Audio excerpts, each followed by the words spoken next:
Bapa di sorga, hadirlah ketika kami membuka hati kami untuk firman-Mu. Kami rindu mendengar suara-Mu Tuhan. Kami mohon Roh-Mu mengalir.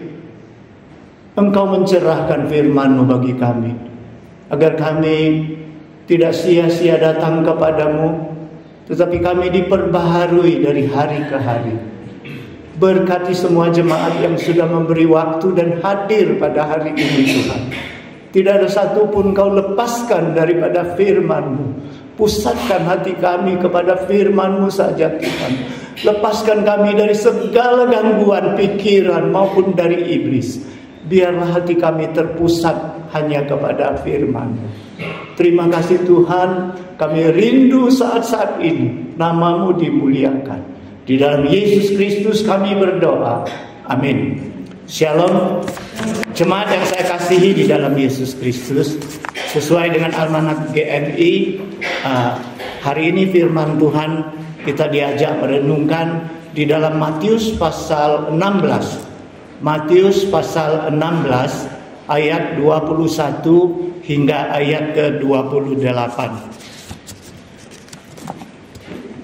Matius pasal 16 ayat 21 hingga ayat ke-28.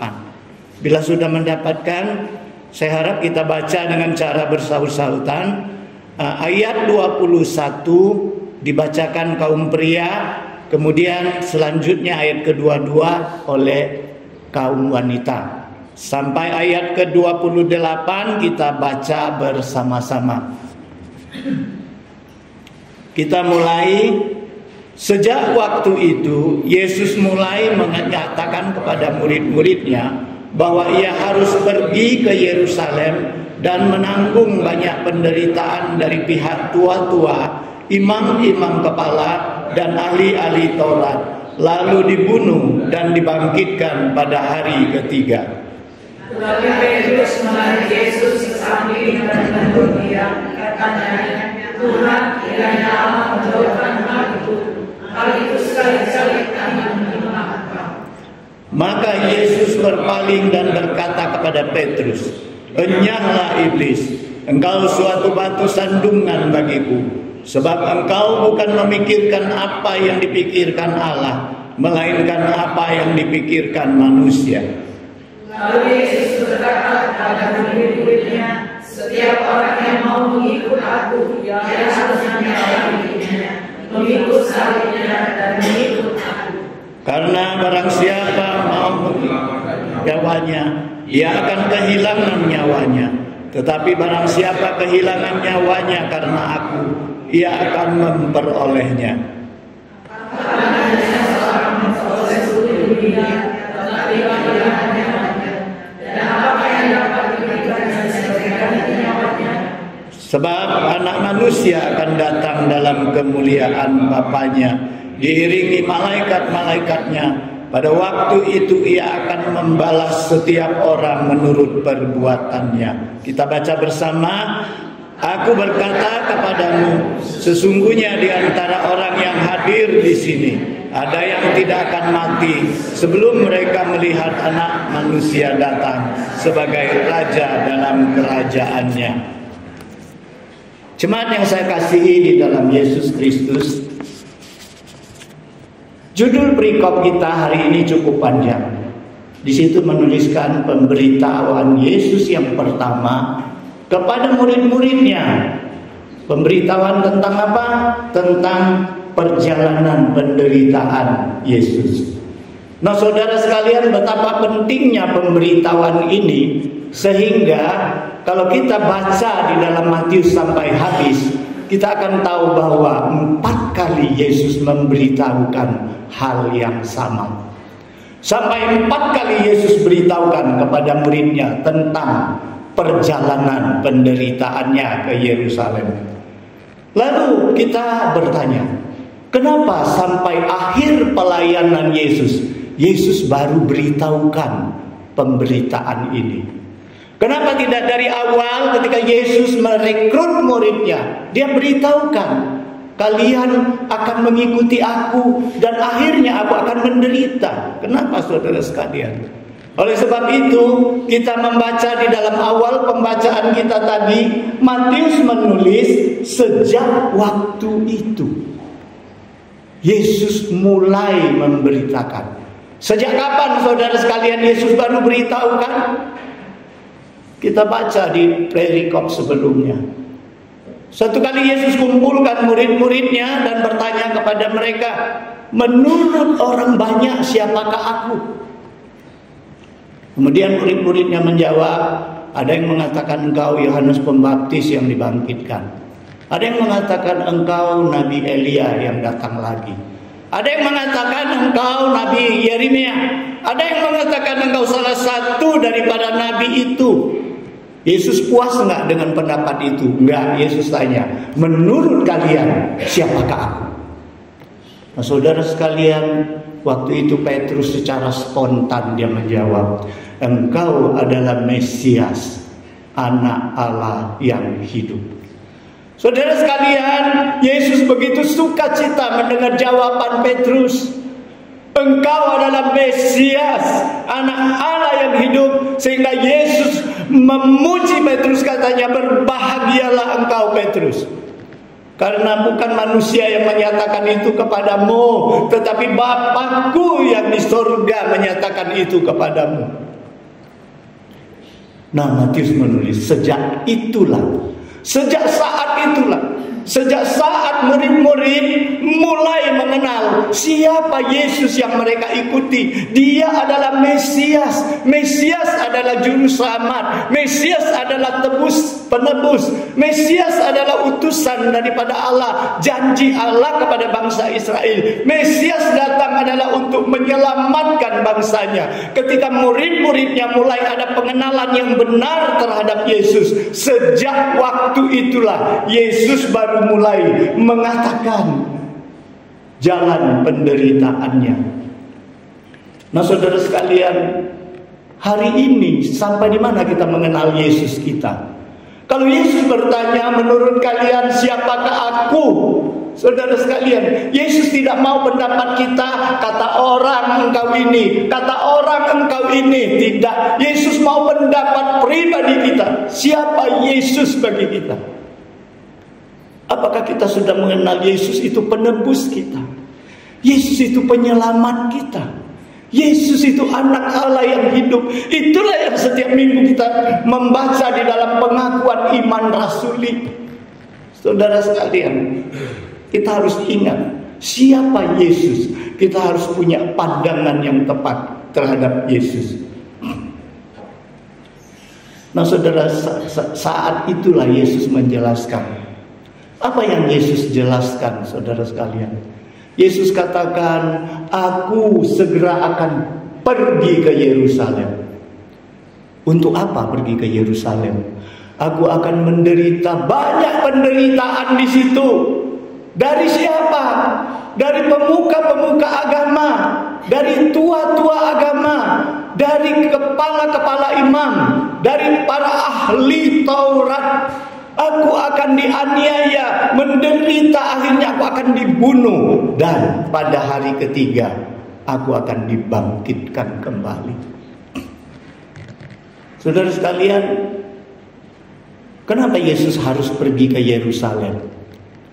Kita tahu sebanyak mungkin waktu pelayanan Yesus ada di Galilea. Di situ tempat yang Yesus merasa nyaman melayani. Kenapa akhirnya dia harus pergi ke Yerusalem untuk mengakhiri hidupnya, saudara sekalian? Kita tahu bahwa Yerusalem itu adalah kota suci, kota di mana pusat penyembahan keagamaan Kristen di situ. Pusat penyembahan, pusat orang mempersembahkan korban di situ. Saudara sekalian, Yerusalem adalah lambang keagamaan bagi orang Yahudi. Dan Yesus pergi ke sana adalah menjalankan rencana Allah. Yesus sudah ditentukan akan mengorbankan dirinya sebagai anak domba Allah, sebagai korban yang agung. Dia harus lakukan itu di Yerusalem supaya sah. Saudara sekalian, itu sebabnya Yesus harus datang ke Yerusalem.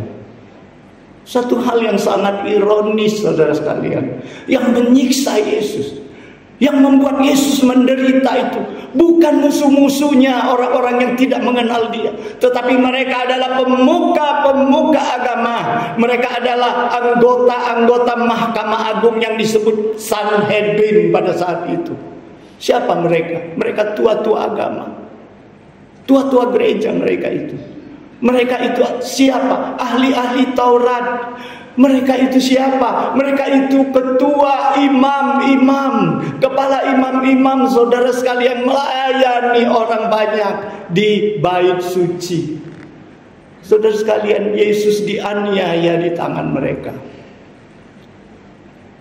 Saudara sekalian, memang Yesus disalib itu oleh pemerintah Romawi. Yesus disalib karena perintah daripada Pontius Pilatus. Dia disalibkan. Tapi yang jadi dalang di belakangnya, yang jadi provokator, yang mengatur siasat itu adalah orang-orang yang menamakan diri rohaniawan. Saudara sekalian, hati-hati. Di sini Allah memperingatkan kita supaya koreksi diri. Siapakah kita di dalam pelayanan Tuhan? Siapakah kita di dalam gereja ini? Jangankan kita tidak membantu pelayanan, jangan sampai kita menjadi penghambat, menjadi dalang, menjadi biang keladi, menghambat pelayanan di dalam gereja Tuhan. Ini hati-hati, saudara sekalian. Karena kejahatan orang-orang yang punya agama ini lebih jahat daripada kejahatan politik. Karena yang mereka jahati itu adalah Tuhan, bukan manusia. Saudara sekalian, ini peringatan bagi kita. Biarlah kita menjadi jemaat Tuhan, menjadi orang-orang rohaniawan yang selalu mendukung pelayanan Tuhan, pekerjaan Tuhan, bukan menjadi dalang penghambat, bukan jadi biang keladi penghambat. Kita harus menjadi pelopor kebangkitan pekerjaan Tuhan. Saudara sekalian, setelah Yesus menyatakan pernyataan itu, murid-murid kaget. Mereka tidak sangka Mesias itu harus seperti itu. Orang yang mereka agung-agungkan selama ini sebagai Tuhan, sebagai Raja. Mereka anggap Yesus ini datang, Mesias, diutus Allah untuk menyelamatkan mereka di dunia ini, mendirikan kerajaan, membebaskan mereka dari tanah penjajahan. Tapi mereka tidak sangka Yesus katakan dia pergi ke Yerusalem untuk mati, untuk dianiaya. Petrus dengan spontan menarik Yesus ke samping dan menegur Yesus. Tuhan, kiranya Allah tidak akan menghadirkan hal itu kepadamu. Hal itu sekali-kali tidak akan menimpa engkau. Saudara sekalian, Petrus katakan ini keluar dari sanubarinya.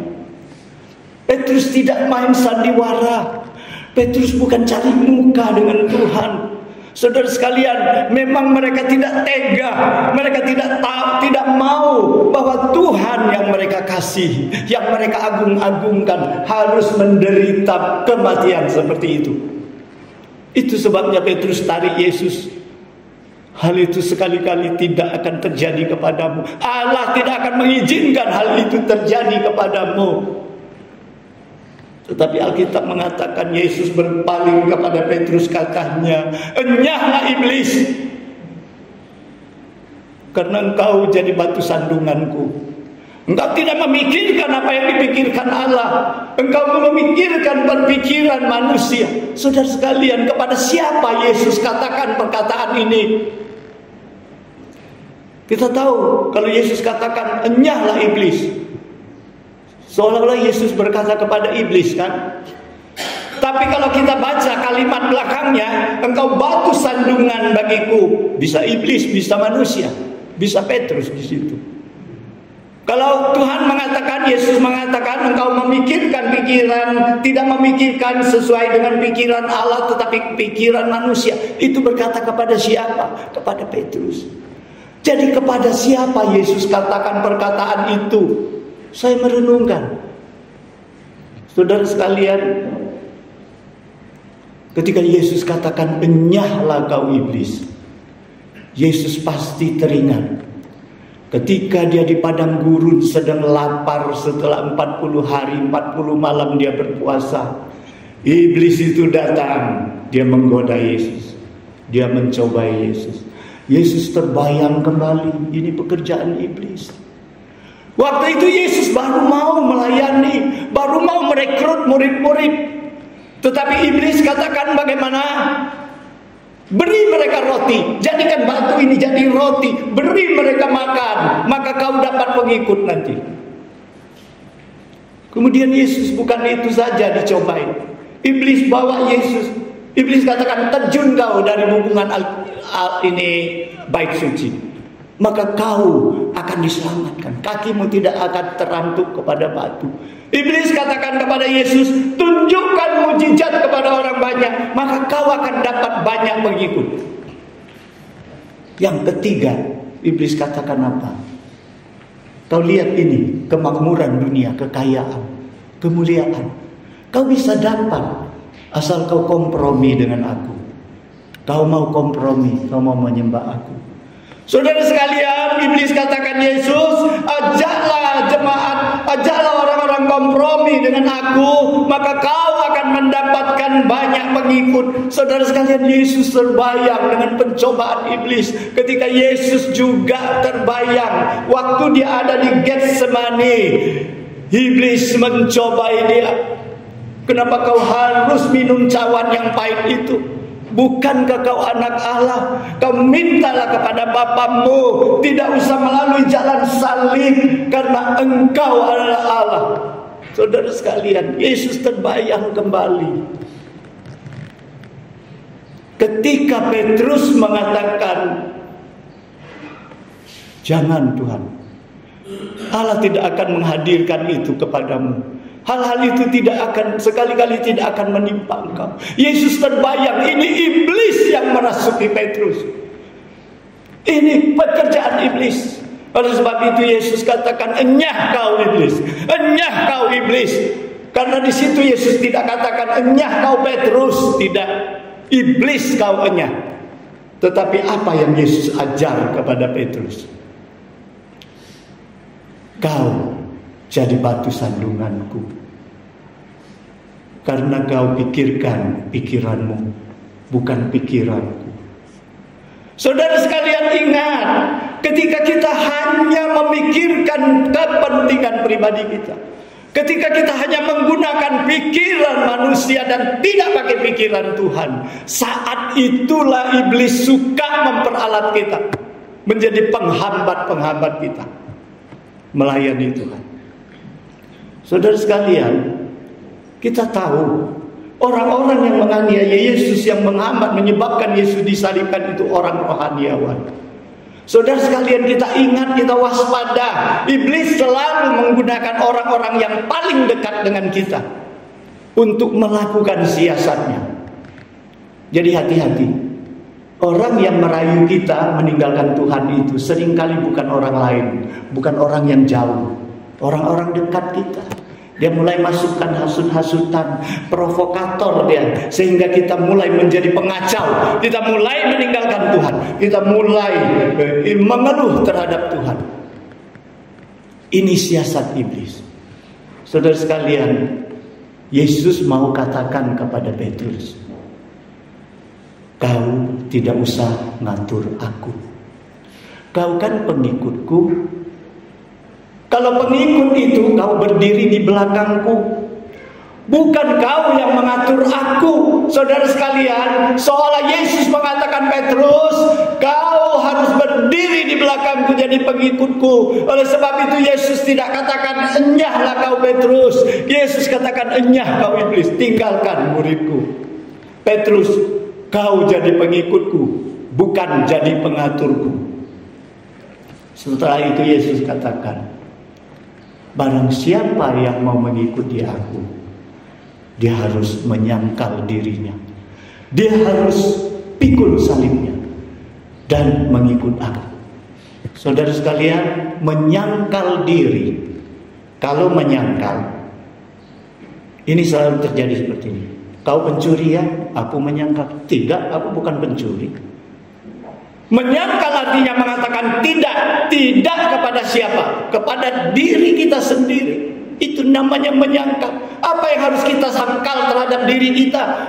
Paulus mengatakan di dalam tubuh kita ada keinginan jasmani, keinginan badan, dan keinginan rohani. Saudara sekalian, keinginan jasmani selalu mau menikmati kenikmatan, selalu mau keuntungan untuk diri sendiri, selalu keinginan-keinginan dunia yang kita ingini. Kita harus sanggup mengatakan tidak kepada itu ketika Tuhan menginginkan sesuatu untuk kita. Nah, saudara sekalian, itu menyangkal diri. Kita harus menyangkal diri seperti itu. Ketika kita malas ibadah, dengan alasan apa? Sibuk bekerja. Untuk apa kita sibuk bekerja? Kita mau cari keuntungan sebanyak-banyaknya. Itu keinginan diri kita. Kita harus sanggup mengatakan, Tuhan, ini aku tidak mau. Aku tetap mau ibadah terlebih dahulu. Kita menyangkal diri. Apa yang keinginan kita? Keinginan kita yang menentang, yang membuat kita jauh daripada Tuhan. Kita harus mampu mengatakan tidak. Apa yang Tuhan mau? Kita harus mengatakan iya Tuhan. Lalu apa itu memikul salib? Ketika memikul salib, saya pikir waktu Yesus pikul salib ke Golgota, Yesus berjalan tertatih-tatih, dia jatuh bangun, dia pikul salib. Kenapa saudara sekalian? Bukan saja salib itu berat, bukan saja karena fisik Yesus sudah capek, sudah hancur disiksa, bukan. Karena Yesus pada itu membebani salib, dan di salib itu ada beban dosa yang begitu berat. Saudara sekalian, memikul salib adalah memikul beban. Kita mau berkorban. Yesus katakan pikul salib. Pikul salib, sanggupkah kamu berkorban? Berkorban untuk Tuhan, berkorban untuk sesama. Ketika ada kebutuhan orang untuk kita, maukah kita berkorban demi kemuliaan Tuhan, demi menolong orang banyak? Ikut Yesus adalah jalan pikul salib. Bukan ikut Yesus datang mau menikmati pelayanan saja. Kalau tidak dilayani kita ngoceh, tidak dikunjungi kita ngoceh. Tetapi pelayanan, pekerjaan Tuhan, kita tidak pernah campur tangan. Karena kita tidak mau rugi, kita mau untung saja. Saudara sekalian, pikul salib, kemudian ikut Tuhan. Namanya ikut Tuhan. Kita di depan Tuhan atau di belakang Tuhan? Kita di belakang Tuhan. Tuhan berjalan di depan, kita ikuti. Kalau Tuhan ke kiri, kita ke kiri. Ke kanan, ke kanan. Itu namanya ikut. Ikut Tuhan adalah menempatkan Tuhan di tempat utama. Kita nomor 2. Saudara sekalian, di dalam segala perkara, di dalam segala hidup pribadi kita, di dalam segala kehidupan kerohanian kita, utamakan Tuhan. Itu tuntutan Tuhan. Tuhan nomor 1, kita nomor 2. Pernahkah kita melakukan itu? Saudara sekalian, kemudian Yesus katakan, karena siapa yang mau menyelamatkan nyawanya, dia akan kehilangan nyawanya. Tetapi barang siapa yang mengorbankan nyawanya, tidak menyelamatkan nyawanya karena aku, kehilangan nyawanya karena aku, dia akan mendapatkannya, dia akan menyelamatkannya. Saudara sekalian, 2 kitab, Matius, Markus menulis itu, tetapi Lukas menulis beda, ya. Yohanes menulis beda. Yohanes menulis apa? Barang siapa mencintai nyawanya, pakai mencintai. Kalau Matius tadi katakan, kalau siapa yang mau menyelamatkan nyawanya. Nah saudara sekalian, baik orang yang mau menyelamatkan nyawanya, baik orang yang mau mencintai nyawanya, pasti dia berpikir untuk dirinya. Dia cari aman untuk nyawanya. dia akan berusaha menghindari segala resiko, segala bahaya, supaya nyawanya bisa bertahan. Saudara sekalian, ini yang Yesus katakan. Jadi umat Kristen bukan seperti itu, saudara sekalian. Kita tidak mencintai nyawa kita. Artinya hidup kita, nilai hidup kita bukan hanya tergantung berapa panjang umur kita. Saudara sekalian, orang yang jaga kesehatan, selalu jaga kesehatan, hidupnya teratur, ya bisa saja umurnya lebih panjang. Saudara sekalian, tapi apa gunanya? Apa gunanya dengan hidup yang panjang, tetapi kita tidak menghasilkan karya apa-apa? Kita tidak bisa menjadi berkat bagi banyak orang. Bukankah kita kehilangan nyawa kita? Bukankah arti hidup itu tidak tercantum di dalam hidup kita? Saudara sekalian, kita harus bersyukur karena dari dulu sampai sekarang begitu banyak orang yang mau mengorbankan kepentingannya, mengorbankan nyawanya, waktunya, tenaganya untuk menjadikan segala sesuatu penemuan yang kita nikmati pada hari ini.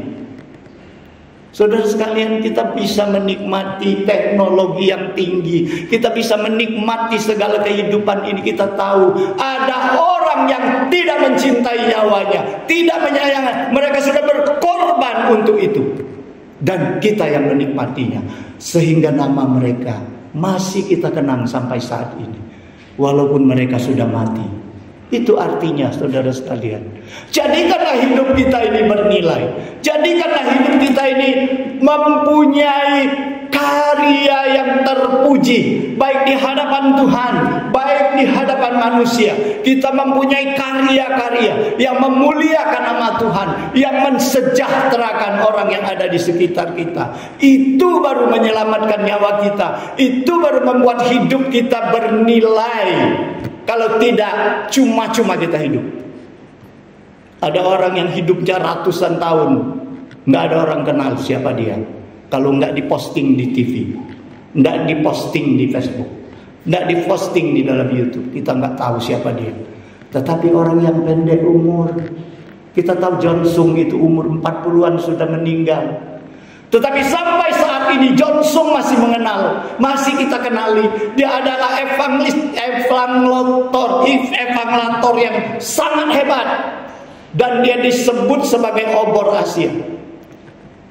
Apa? Karena apa? Bukan karena usianya yang panjang, karena dia berkarya untuk Tuhan.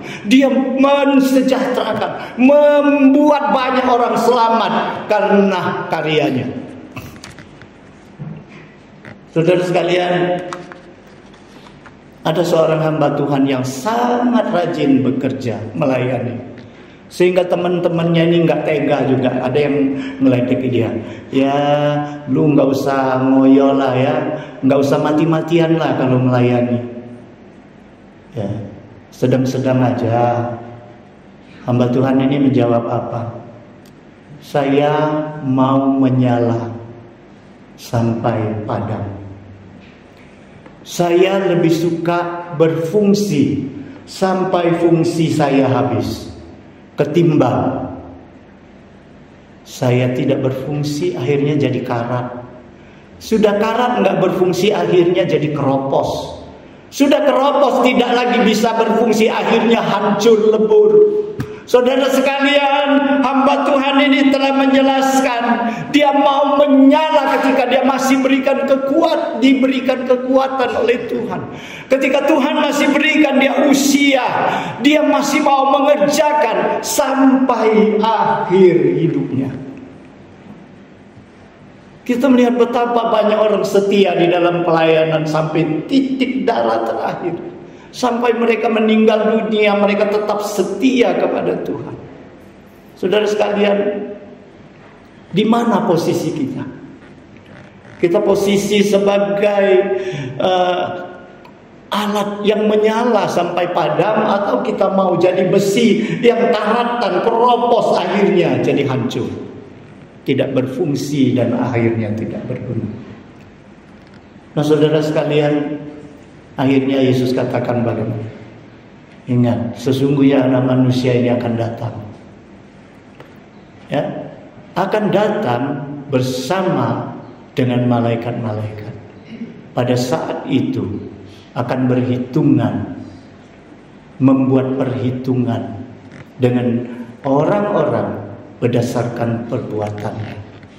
Saudara sekalian, kalau Yesus mengatakan seperti itu dalam perikop ini, yaitu Yesus menyinggung tentang siapa yang ingin menyelamatkan nyawanya sehingga tidak berkarya, siapa yang tidak mengasihi nyawanya tetapi berkorban, rela menyangkal diri, rela memikul salib, rela mengikuti Tuhan. Orang-orang yang demikian itu dan orang-orang yang demikian ini semuanya akan diadili, akan dihakimi ketika Yesus datang. Sudah pasti kita tahu, orang hanya memikirkan diri sendiri, kepentingan diri sendiri, dan tidak pernah mau ikut Tuhan dengan menyangkal diri dan memikul salib. Itu nggak lulus dari hitungan surga, nggak lulus. Tetapi orang yang dikatakan Yesus tadi ingin menyangkal diri, memikul salibnya, dan mengikut Yesus, itulah yang akan diterima dan diberikan upah di surga. Saudara sekalian, kata-kata terakhir daripada Yesus memang selalu menimbulkan banyak perdebatan. Kita lihat di dalam Matius pasal 16, di situ Yesus katakan, yang sesungguhnya aku berkata kepadamu, di antara orang yang hadir di sini ada yang tidak akan mengalami kematian sebelum mereka melihat Anak Manusia datang sebagai Raja. Saudara sekalian, saya pertama baca ini juga saya bingung ya. Mungkinkah waktu itu orang-orang yang dengar perkataan Yesus itu tidak ada yang tidak mati sampai Yesus datang nanti, kerajaannya datang nanti? Nggak mungkin kan, kita nggak temukan. Murid Yesus 12 semuanya sudah mati, sudah jauh sebelumnya mereka sudah mati. Ada siapa yang umurnya sedemikian panjang sampai ribuan tahun, bahkan sampai Yesus datang nanti dia tidak mati? Jadi saya pikir Yesus tidak akan mengatakan hal-hal yang mustahil. Kalau kita artikan ayat ini, perkataannya ini, Yesus ini adalah mustahil, salah, tidak benar ini ya, tidak benar. Lalu saya mencari di kitab-kitab yang lain. Kemudian saya melihat bagaimana ditulis di dalam Markus. Markus mencatat demikian. Katanya lagi kepada mereka, aku berkata kepadamu, sesungguhnya di antara orang yang hadir di sini ada yang tidak akan mati sebelum mereka melihat bahwa kerajaan Allah telah datang dengan kuasa. Saudara sekalian, dengan ayat ini kita lebih mudah mengerti. Saudara, Yesus akan mengatakan bahwa kamu yang mendengar perkataanku hari ini, kamu yang mendengar janjiku hari ini, ada yang belum mati ketika kamu rasakan kerajaan Allah itu datang dengan kuasa. Jadi Yesus tidak berbicara tentang akhir zaman. Kita tahu ketika Yesus mati, ketika Yesus diangkat ke surga, Yesus janji apa kepada murid-muridnya? Aku pergi, aku akan mengutus Roh Kudus kepadamu. Aku akan mengutus Roh Kudus kepadamu. Saudara sekalian, kita lihat bagaimana Roh Kudus ketika hadir di hari Pentakosta. Ketika Roh Kudus itu memenuhi para murid dan orang-orang yang ada di sana, mereka begitu antusias. Petrus sekali khotbah 3.000 orang bertobat. Dan kemudian kita lihat bagaimana kerajaan itu hadir dengan kuasa. Firman Tuhan bukan hanya lagi diberitakan kepada orang Yahudi, tetapi kepada seluruh bangsa di dunia ini yang non-Yahudi. Firman Tuhan bukan lagi saja diberitakan di Yerusalem, tetapi sudah ke seluruh pelosok bumi. Saudara sekalian, kita menjadi saksinya. Murid Yesus juga menjadi saksinya. Bukan jadi saksi saja, mereka mengalaminya. Siapa yang tidak mengalami? Di antara yang mendengar Yesus ngomong. Jadi Yesus nggak bohong. Di antara kalian ada yang berarti ada yang tidak. Siapa? Yudas. Yudas masih bersama Yesus saat itu. Yudas tidak menyaksikan itu. Nah, saudara sekalian, firman Tuhan hari ini menyatakan kepada kita, Yesus ingin menegaskan kepada murid-muridnya bahwa jalan penderitaan dan salib bukanlah cerita akhir. Karena di belakangnya aku akan dibangkitkan pada hari yang ketiga. Jadi cerita sesudah salib itu akan datang kebangkitan. Salib bukanlah akhir, tetapi awal dari kuasa dahsyat yang akan menjangkau seluruh dunia. Dan kuasa ini, tidak ada sesuatu pun kuasa di dunia ini yang dapat menghambat, apalagi membatalkannya. Oleh sebab itu berbahagialah kita. Pada saat ini kita sudah menikmati anugerah Tuhan, di mana Dia mengorbankan nyawanya menyelamatkan kita. Kita bersyukur Tuhan kita sudah menderita untuk kita.